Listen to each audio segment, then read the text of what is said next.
Εν τω μεταξύ είναι η πρώτη φορά που θα κάνω roller coaster. Υπάρχει ένα άγχος, να σας πω την αλήθεια. Αλλά αφού ήρθα και πληρώσαμε την είσοδο, θα το κάνω. Και ο Θεός βοηθός. Θα είμαι από αυτούς που βλέπετε στα βιντεάκια που λιποθυμάνε. Εύκολα. Και πάει ψηλά,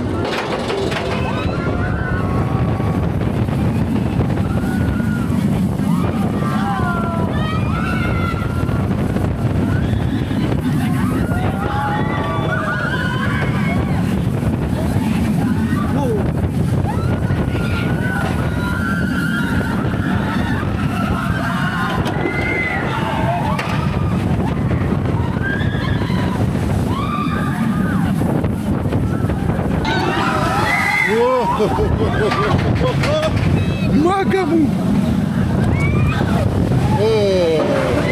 Κλασμεντέν. Για να μην το παίζω μάγκας, παιδιά, πρώτη φορά έκανα. Τους καταλαβαίνω γιατί τσιρίζουνε, γιατί άλλοι λιποθυμάνε. Έχει αρκετά G, είναι τέλειο. Εντάξει, καταλαβαίνω τους adrenaline junkies σε αυτό το πράγμα. Εύκολα ξανά μπαινε αν δεν έκλεινε.